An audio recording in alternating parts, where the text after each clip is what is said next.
vamos ao Evangelho de Lucas, capítulo 12.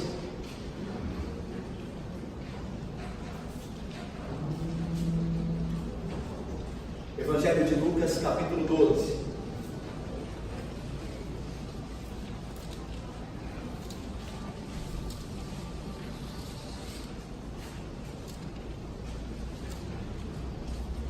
Versículo de número 4 até o versículo 7.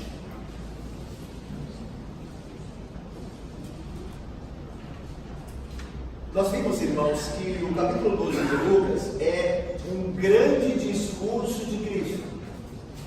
O capítulo 12 do Evangelho de Lucas relata nesse capítulo um grande discurso de Cristo. Ele está discursando, ele está pregando, está ensinando. Há dois grupos distintos. Quais são eles? O grupo dos seus discípulos e posteriormente ele ensinará as multidões. Então veja, Jesus ele sai da casa do fariseu, onde ele comera e condenara os escribas e fariseus hipócritas ali. Ele sai dessa casa e ele é cercado ali dos seus discípulos enquanto caminha e de uma multidão. Ele vai passar a ensinar aos seus discípulos e depois ele vai tornar a multidão ensinar a ela. Então esse é o discurso de Cristo, esse grande discurso no capítulo 12, onde ele vai se dirigir a dois grupos, ao grupo dos seus discípulos e ao grupo da multidão. Nós sabemos que nem todos os homens da multidão eram seus discípulos, ok? Ele tirou os seus discípulos da multidão, mas nem todos da multidão eram seus discípulos de fato, ok? Então por isso esses grupos são distintos. Esse discurso ele é interrompido duas vezes, como nós falamos no domingo passado. Ele é interrompido, meus irmãos, o discurso do capítulo 12, no versículo 13, olha aí. Versículo 13, quando um homem se levanta dentre a multidão, olha aí, nesse ponto, um homem que estava no meio da multidão lhe falou. Então ele interrompe o discurso de Cristo. E ele é também interrompido pelo próprio apóstolo Pedro no versículo 41. Olha aí o versículo 41. Jesus está continuando a discursar e Pedro diz aí, o texto diz: então Pedro perguntou: Senhor, proferes essa parábola para nós ou também para todos? Está vendo que o grupo são dois? Você está falando isso para nós, o grupo dos discípulos, ou para todos? Mas ele é interrompido Jesus em dois momentos, nesse grande discurso do capítulo 12. No texto que nós leremos hoje, do 4 ao 7, Jesus continua ensinando aos seus discípulos, como ele começara do verso 1 ao 3. Então o grupo aqui, a quem Jesus ensina, é o grupo dos discípulos. Ele ainda não falou com a multidão. E vocês se lembram que no domingo passado Jesus falou acerca do cuidado que os discípulos deveriam ter com o fermento dos fariseus, lembram-se? Que é a hipocrisia aqui no caso. A hipocrisia é o fermento dos fariseus, ou seja, eles podem influenciar vocês a serem hipócritas como eles são, porque eles ensinam aos homens a lei de Deus, e coisas nem mesmo que estão na lei de Deus, mas eles não cumprem nem as coisas que eles falam, muito menos a lei de Deus, não movem um dedo para cumprir, enquanto exigem dos homens que cumpram tudo aquilo que eles lhes ordenam. Portanto, não sejam hipócritas como são os fariseus. Agora Jesus continua ensinando aos seus discípulos. Olha aí o versículo 4 e 7, que é o trecho que nós hoje veremos da parte de Deus em sua palavra. Olha aí, eu vou ler para os irmãos. Digo-vos, pois, amigos meus, não temais os que matam o corpo, e depois disso, nada mais podem fazer. Eu, porém, vos mostrarei a quem deveis temer. Temei aquele que depois de matar tem poder para lançar no inferno. Sim, digo-vos, a esse deveis temer. Não se vendem 5 pardais por 2 asas? Entretanto, nenhum deles está em esquecimento diante de Deus. Até os cabelos da vossa cabeça estão todos contados. Não temais, bem mais valeis do que muitos pardais. Vamos orar? Ó Deus santo e bendito, fala-nos por tua palavra linda, Deus. Ajuda-nos a expô-la fielmente e aplica, Deus, em nosso coração, para que saiamos, ó Deus, mais santos, mais confiantes no Senhor. Em nome de Cristo nós oramos com perdão dos pecados. Amém. Meus irmãos, Jesus continua a sua palavra aos discípulos. Depois, como nós falamos outrora, de termos advertido sobre a hipocrisia dos fariseus e o cuidado que que deveriam ter com ela. Jesus continua agora no versículo 4 dizendo: digo-vos, pois, amigos meus. Essa expressão é poucas vezes usada no Evangelho de Lucas. Amigos meus. Ela é usada poucas vezes nos sinóticos. Alguns estudiosos creem que esta é a única vez nos sinóticos, que são Mateus, Marcos e Lucas. É a palavra sinótico, significa semelhante. Daí chamar Mateus, Marcos e Lucas de evangelhos semelhantes, porque você vai encontrar muitas das histórias de Lucas nos outros evangelhos de Mateus e Marcos. Então por isso eles são semelhantes. Mas João é diferente, não que é o contrário, ele não diz, ele não contraria, ele é diferente, ele traz coisas e pronunciamentos de Jesus que você não vê nos sinóticos. Então ele está completando os sinóticos. Mas os sinóticos semelhantes são Mateus, Marcos e Lucas. Nos sinóticos, a única vez que Jesus usa amigos é aqui. É o termo grego para amigos. Em João ele usa também, mas nos sinóticos apenas aqui. E meus irmãos, por que Jesus chama os seus discípulos de amigos? Porque amigo é aquele que sabe a vontade do outro. É aquele a quem o outro se revela. Lembra que Jesus diz assim, olha, ele diz assim aos seus discípulos: não vos chamo de servos, porém de amigos. Porque o servo não sabe o que faz o seu Senhor, mas o amigo sabe. O amigo conhece a vontade do outro, daquele que lhe está próximo. O servo não. O servo não é obrigado a conhecer os desejos do seu patrão, do seu Senhor. Ele recebe ordens, faça isso. Mas por quê? Você acha que o servo vai perguntar, por quê? Ele vai fazer, ele fará. Por isso é amigo a quem o Senhor se revela, o Senhor se dá. E é isso que está acontecendo aqui. O Senhor está se revelando aos seus amigos, aos seus discípulos. Por isso ele é chamado aqui de amigo dos discípulos. Ou melhor, chama os seus discípulos de amigos, porque ele está fazendo conhecer a sua vontade. Ele está dando conselhos, ele está divertindo, ele está exortando, ele está corrigindo, ele está ensinando. Isso faz um amigo, que embora sendo o Senhor, revela a sua vontade aos seus servos. Por isso, digo-vos, pois, meus amigos, não só servos, mas amigos, porque o Senhor se dá a conhecer àqueles que são dele. Então veja, continuando: digo-vos, pois, amigos meus, não temais os que matam o corpo, e depois disso nada mais podem fazer. Meus irmãos, a ideia, o contexto aqui é precioso, o contexto anterior, para entender o que Jesus está dizendo sobre inimigos aqui, aqueles que podem fazer mal ao corpo. Porque Jesus acaba de sair da casa de um fariseu, tendo condenado os fariseus e escribas. Não era muito comum então, não era muito esperado que os discípulos saíssem de lá preocupados com a retaliação dos líderes de Jerusalém? Não era de fato natural imaginar que os discípulos estariam preocupados agora ao serem vistos com Jesus e serem objetos de uma vingança ou de uma retaliação da parte daqueles que Jesus condenara. Não, de fato aconteceu no Evangelho, discípulos de Cristo abandonando a Cristo, negando a Cristo com medo dos fariseus e dos escribas. Não era comum então ter medo agora, e Jesus diz: não temais, não temam eles.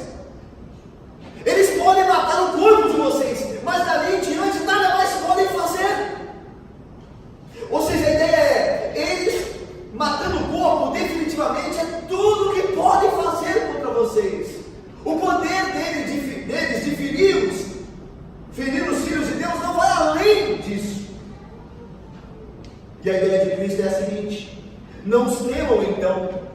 Eles não podem prejudicá-los finalmente. Eles não podem prejudicá-los eternamente. Eles podem ferir o corpo de vocês agora, mas depois disso, eles nada mais podem fazer. Então vocês não devem temê-los. Jesus continua dizendo, versículo 5: eu, porém, vos mostrarei a quem deveis temer. Temei aquele que, depois de matar, tem poder de lançar no inferno. Sim, digo-vos, a esse deveis temer. Jesus está dizendo aqui, meus irmãos, definitivamente, que o objeto do temor dos filhos de Deus, ou ainda que todos os homens, devem ser efetivado, ser temido pela sua majestade e santidade. É Ele que os homens devem temer, e não uns aos outros. O Filho de Deus deve temer o homem, que é homem como ele, que é da mesma natureza, que a única coisa que pode fazer, e aí cessa o seu poder, é tirar a vida deste, a vida terrena, não é eterna. Esses não devem ser temidos, mas Deus sim deve ser temido. Em nossos dias está se tornando um costume de dirigir-se a Deus como se ele fosse um colega de quarto, um camarada, ou um membro da família. Seguramente essa não foi a atitude de Isaías quando viu o Senhor assentado no alto e sublime trono, e a resposta do profeta foi: ai de mim, sou um pecador, vou perecer, sou homem de lábios impuros, estou perdido. Hoje nos trata-se Deus com nenhum temor, com nenhuma reverência. Os homens não, vejam só, os homens não se apresentam diante de Deus como se apresentam diante de tribunais. Os homens se comportam de uma maneira muito mais correta, prudente, respeitosa em seus eventos do que na casa de Deus. Pode ver. Na casa de Deus vale qualquer coisa hoje. Mas qualquer evento, uma formatura, tem tudo processual, casamento, tudo. Na casa de Deus, qualquer coisa. Quando nós temos um evento para ir, de importância, nós nos preparamos a semana inteira, pensamos naquilo, compramos roupa nova, tudo, porque julgamos aquilo ser um momento reverente, importante, definidor da nossa vida. Só que na casa de Deus, nós levantamos de qualquer jeito, nós vamos de qualquer jeito, não temos respeito nenhum. Eu vi o reverendo Ageu Magalhães, lá de São Paulo, publicou um texto que ele mesmo disse, que foi uma reflexão muito boa. Ele colocou assim: as pessoas vão ao cinema ver filmes, e os filmes de hoje demoram. E os filmes demoram 2 horas ali. As pessoas não dão um pio, não se levantam no cinema. Mas na igreja, aí não. Na igreja eu faço o que eu quero. As pessoas ficam paradas no banco, lá sentadas no banco, o tempo todo, vidrados. Nada pode lhes interromper. Se você fizer um oi, eles viram para não é assim, chamam lá está me atrapalhando aqui, ó. Eles mesmo, né? Não tem diálogo não. Eles não vão esperar ninguém, não, eles mesmo fazem. Mas na casa de Deus é de qualquer jeito. Meus irmãos, vejam só. Isso só apenas mostrará o quanto você respeita a Deus, só isso. Porque veja, ninguém vai corrigir o da igreja aqui. Se você estiver no lugar desse público e fizer o que não é conveniente lá, vão te retirar de lá. Você pode sofrer algum processo. Teve a deputada que dançou numa sessão lá da Câmara, ridicularizando, lembram-se disso? Vocês lembram disso? Ela dançou lá, tempo a quem, tempo a graça, e foi castigada, foi punida, porque o presidente tomou a decisão, a casa tomou a decisão, ela foi zombar, foi punida. Só que na igreja, sabe por que na igreja nós não somos punidos, quando nós não somos reverentes? Porque a punição não pertence aos que estão aqui agora. A igreja, ela pacientemente, ela exorta, ela tenta corrigir, por meio suasórios, mas quem vai tomar a vingança é Deus. Por isso que na igreja tem que ser uma paciência. Porque Deus diz assim, Ele mesmo vingará, se não houver arrependimento, correção. Né? Nós não estamos diante de qualquer um, irmãos. Nós não estamos servindo a qualquer um. O Rei dos Reis é servido. Em todas as igrejas, não só aqui, em todas as igrejas que se reúnem para adorar o seu nome. Deve haver reverência, temor. Aí Jesus diz, temei antes a Deus, não a homens. Vocês têm respeito com homens superiores, magistrados, mas não têm diante do Rei dos Reis, do Senhor dos Senhores. E vocês deveriam temer a este Deus. Vamos mais, olha aí. O texto diz assim, eu porém vos mostrarei, versículo 5, a quem deveis temer. Temei aquele que depois de matar tem o poder de lançar no inferno. Sim, digo-vos, a esse deveis temer. Meus irmãos, depois de matar, tem poder para lançar no inferno. O texto mostra que quem tira a vida de alguém em última instância pode ser por vários meios. Deus tem vários meios de recolher alguém, tirar a vida de alguém. Ele pode usar um policial, ele pode usar até o mal, pode usar até um assaltante. Embora haja puni-lo se ele não se arrepender, mas Deus tem os seus meios, ele usa os ímpios. Não venderam os irmãos de José a ele para o Egito, e Deus não estava usando os irmãos de José, mesmo no erro deles, para a preservação do seu povo no Egito, colocando José como príncipe. Deus usa os maus, mas é Deus que tira a vida. Olha o que a Bíblia diz, olha que texto, lá na lei de Moisés, em Deuteronômio: vede agora que eu sou, diz Deus, eu somente, e mais nenhum Deus além de mim. Eu faço viver, eu firo e saro, eu mato, e não há quem possa livrar alguém da minha mão. Sou eu que mato e faço viver, eu firo e também saro, e ninguém pode ser livre da minha mão, em absoluto. Em 1 Samuel está assim: o Senhor é o que tira a vida e a dá, faz descer a sepultura e faz subir. É Deus que tira a vida. Veja, nada acontece sem que Deus permita, sem que Deus decrete. Se eu morrer num acidente de carro, é porque Deus usou aquele meio para me recolher a Ele, porque Ele decidiu. Não tem acaso, não tem má sorte, não tem sorte no sentido de eu escapei por pouco, pela sorte. Deus. A Bíblia diz que os nossos dias estão contados, não ultrapassarão. O meio pelo qual eu vou morrer, se é de morte natural, se é em casa deitado, se é num acidente, se é num assalto, Deus já decretou. É Deus que tira a vida, é Deus que dá a vida. Ele é soberano, nada acontece sem uma mão dele. Por isso Jesus diz: temei aquele que depois de matar, então é Deus que está lá, por outros meios, mas é Ele dá o aval, Ele faz executar a obra. Temei sim aquele que depois de matar tem poder de lançar no inferno.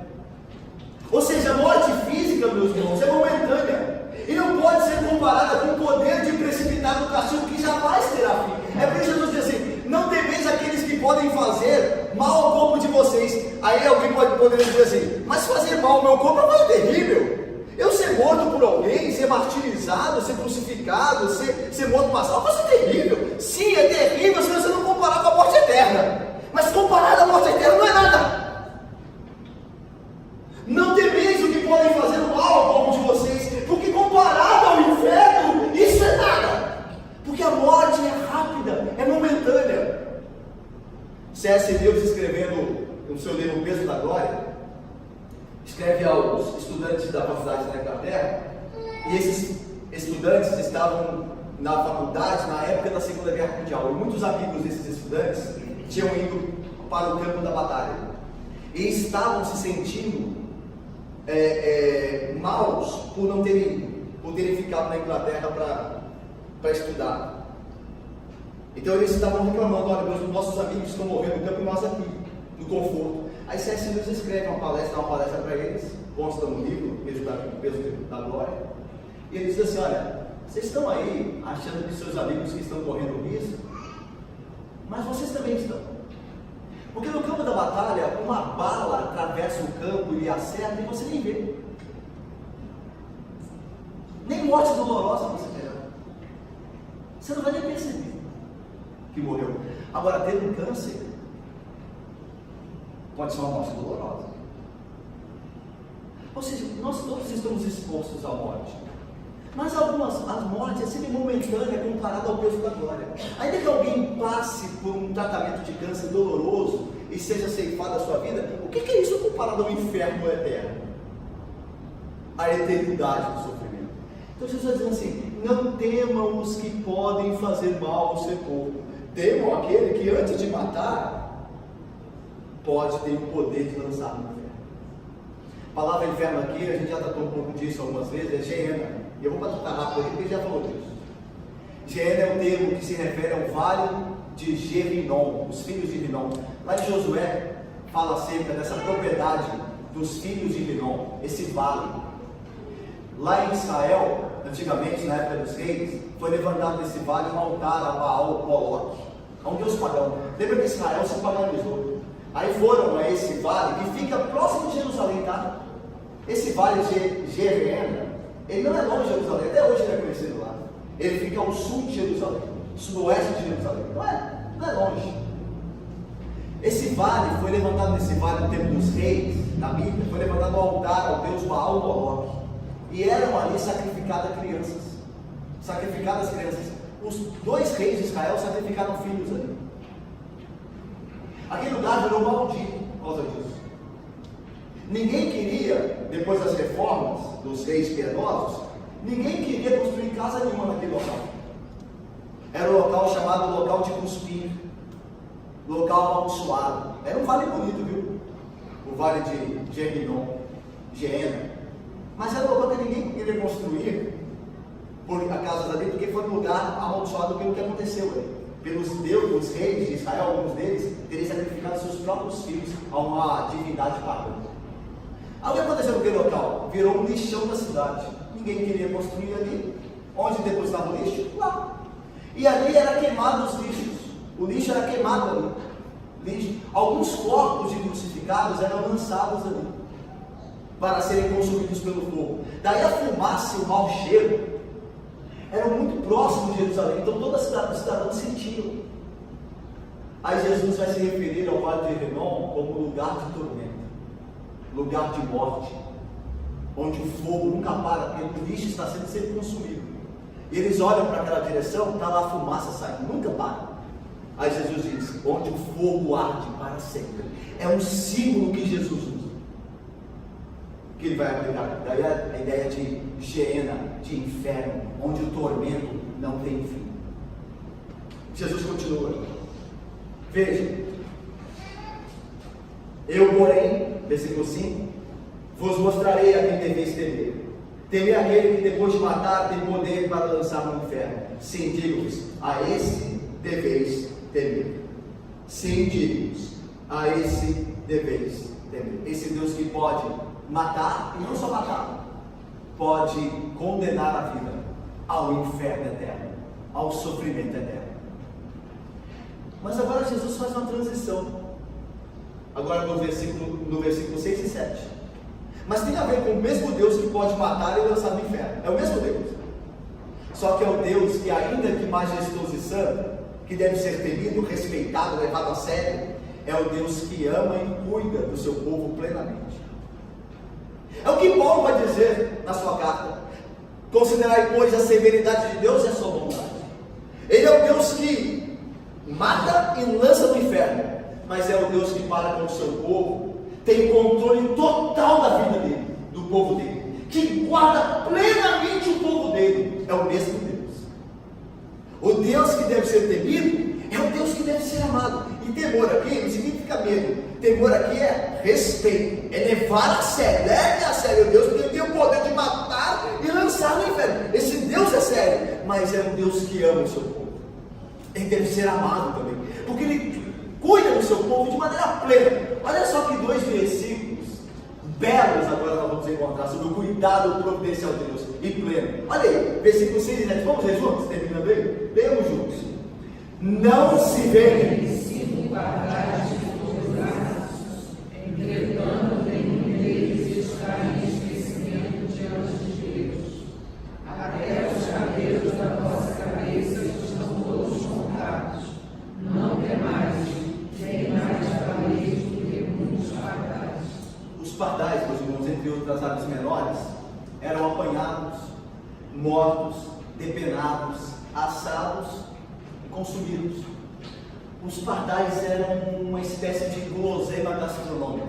Dizem que até alguns países hoje ainda se comem pardais. E era muito barato ter acesso a um pardal. Tanto que Jesus vai dizer aqui, vai fazer uma informação da economia da época, ele vai dizer assim: não se vendem 5 pardais por 2 asas. Um pardal equivalia a 2 asas. Asas é o assúrio, é a moeda de bronze romana. Havia uma moeda de bronze romana chamada assúrio, asses. Ela equivalia a 1 hora de trabalho. Você trabalhava 1 hora, você ganhava 1 asses.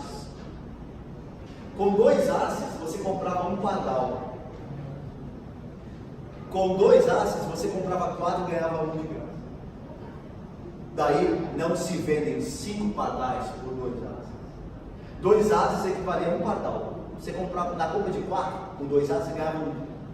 Ou seja, era um artigo que ninguém dava importância. Na verdade, era uma promoção. É final, como se fosse final de feira. Ó, leva aqui, compra 2, é você. Era o aço, era o pardal com 2 asses, 5 pardais. Era uma coisa que ninguém dava importância. Uma árvore pequenininha. Mas Jesus vai dizer assim: olha, entretanto, nenhum deles está em esquecimento. Olha só que palavra, irmão. Nenhuma dessas criaturas pequenas, baratas para se comprar, que quase praticamente se dá de graça, nenhuma delas está em esquecimento diante de Deus. O Deus Criador se importa com pardais, conhece todos os pardais, nenhum deles cairá em terra se não for da vontade dele, irmãos. O que significa pardais? Por que Deus se importa com pardais? Mas nenhum deles cai em esquecimento. Deus está preocupado com as coisas que nós temos, às vezes, como insignificantes da criação dele. Ele se preocupa, para ele não são, porque ele se preocupa com eles. Ele essas coisas não caem no seu esquecimento. Agora veja a aplicação que Jesus faz. Entretanto, nenhum deles cai em esquecimento diante de Deus. Agora veja o versículo 7. Ele vai contar aos seus discípulos, a quem ensina e dizer: até os seus cabelos, os discípulos, os cabelos da vossa cabeça estão todos contados. Ou seja, Deus se importa com os pardais. Toda a sua criação tem o seu cuidado. Até os bichinhos mais pequenos, mas pode por alguém ser desprezíveis. Deus não se esquece deles, nenhum deles cai no chão, morre, sem que Deus permita. Nenhum deles.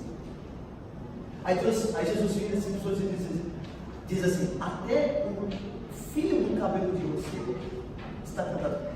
A ideia é assim: Deus sabe quantos fios de cabelo você tem. Se você perde um, Deus sabe. Deus sabe que você perdeu. É interessante que fios de cabelo é um termo usado no Antigo Testamento para o cuidado divino. Os reis de Israel diziam uns aos outros ou aos seus parentes, em alguns casos, diziam assim: olha, Deus guardará até o fio da vossa cabeça. Isso está em 2 Samuel 14 e 1 Reis 52. Olha, não temas, nenhum fio da sua cabeça cairá, ou seja, nenhum mal vai te acontecer. Significava isso. Olha, querido, não tema, viu? Nenhum fio da sua cabeça cairá. A ideia é: Deus vai te guardar de todo perigo. Essa é a ideia. Agora veja, não quer dizer, meus irmãos, que o crente não possa passar por perigos terrenos e sucumbir por meio deles. Vocês sabem, lembram-se que crentes foram mortos. Você conhece crentes que passaram por enfermidades e morreram. Mas o texto está dizendo isso. O texto está dizendo que Deus conhece todas as coisas que nos dizem respeito. Ele está envolvido em todo o processo da nossa vida. Ele conta os fios da nossa cabeça. Ele não só sabe o que está acontecendo tudo conosco, toda a nossa vida, como está envolvido no processo. Isso não quer dizer que coisas trágicas não nos podem acontecer, mas Deus está lá. Ele está envolvido, Ele está determinando o processo. Ele dá caminho à vida e Ele sabe contar todas as coisas. O texto não está dizendo que eu não vou morrer num acidente, que eu não vou contrair uma doença, que eu não vou ficar enfermo, nada disso. O texto está dizendo que esqueça, Deus está envolvido, Deus está controlando, Deus sabe tudo da sua vida. E por fim, Deus se importa com vocês, muito mais do que se importa com pardais. Se nenhum pardal morre, sem que Deus permita, quanto mais cuidará de nós, seus filhos. Eu termino com 3 aplicações. Primeiro é que nós não devemos temer aos homens. Não temos homens. Faça a vontade de Deus e não temos homens. Eles nada podem fazer por você. Eles não podem fazer nada por você. Lembra de Estevão? Estevão foi apedrejado pelos homens, os homens liaram os dentes contra ele, mas ele deu testemunho do Senhor Jesus Cristo. Ele foi apedrejado, mas lembra o que aconteceu na morte dele? Enquanto ele morria? É um dos textos mais lindos da Bíblia. A Bíblia diz que ele olhou para os céus enquanto ele era apedrejado. E não era apedrejado por 1 ou 2, não. A lei mandava, a lei dizia que as falsas testemunhas eram as primeiras a atacarem em pedras que enchiam a mão.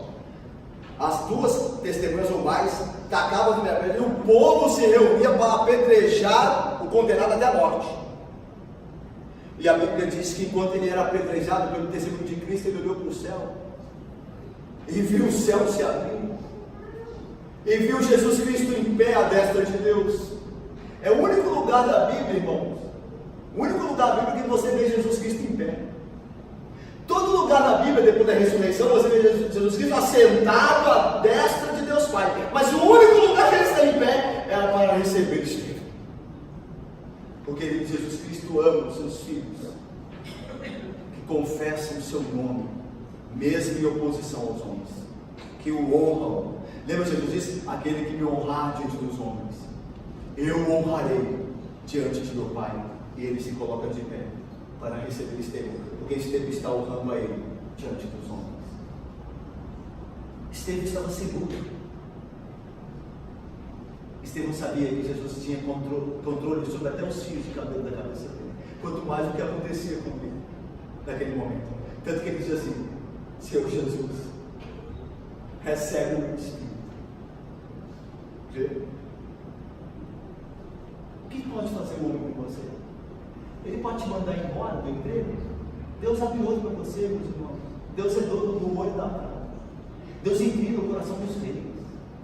Você está com medo do seu patrão, que te obriga a fazer uma coisa que Deus não quer que você faça? Você não precisa ser respeitado, mas você não é obrigado a obedecer. Você tem um Deus que é Senhor de todas as coisas. Você está com medo de sua vida na faculdade, porque vai saber que eu sou cristã e vai começar a espalhar isso, as pessoas... Deus guarda você, Deus é por você. Se o Senhor é por nós, quem será contra nós? Não temos homens, nem o rosto de Deus. Deus disse ao profeta Ezequiel assim: eu te enviarei para o meio de escorpiões.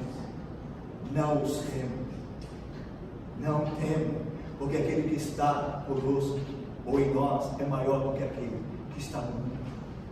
Não temo homem, meu irmão. Não temo homem, glorifique a Deus. Seja fiel a Deus. Não tema homem. Segundo, tema a Deus. Não tema o homem. Tema a Deus. Não vos enganeis, irmãos. De Deus não se zomba. O que você tem visto nas igrejas hoje? O que a gente tem visto hoje? Chacota do nome de Deus. Zombaria. Irreverência. Frouxidão da vida cristã. Frouxidão da vida cristã. Pessoas vivendo diante de Deus como se não fosse qualquer. Como se ele não fosse aquele a quem se deverá prestar conta de todas as coisas do dia de Cristo.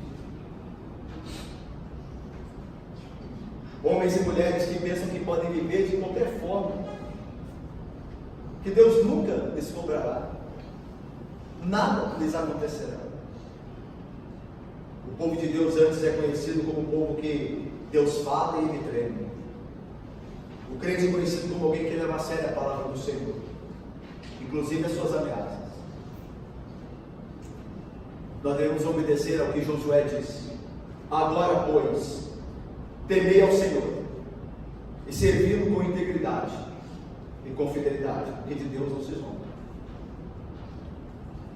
Terceiro e último, Deus cuida dos seus plenamente. Você não precisa temer homem algum, porque Deus cuida de você. Deus cuida dele. Deus não permitirá que aconteça comigo e com você nada, irmão, que não seja para a glória dele, nosso bem-estar final. Nada. Porque ele cuida de nós. Olha o que Jesus disse. Eu vou terminar com esse texto. As minhas ovelhas ouvem a minha voz. Eu as conheço e elas me seguem. Eu lhes dou a minha vida. Eu lhes dou a vida eterna. Jamais perecerão. E ninguém as arrebatará da minha mão. Nada do que acontecer pode finalmente arrebatá-lo da mão de Cristo. Nada. Nem ninguém. Agora veja o que Jesus continua dizendo, nosso Senhor. Veja como Ele nos considera, embora pecadores. Veja como Ele nos considera, embora nós sejamos pecadores. Ele diz assim: aquilo que meu Pai me deu é maior do que tudo. E da mão do meu Pai ninguém pode arrebatar. Aquilo que meu Pai me deu é maior do que tudo. Graças a Deus, Deus cuidará de nós, hoje e sempre, porque nos ama, embora nós não merecemos. Seja fiel a Ele, não tenha medo, Deus te guardará por onde quer que você andar. Embora possa te acontecer muitas coisas, você nunca deixará de ter cuidado providencial e eterno do momento. Deus abençoe. Amém.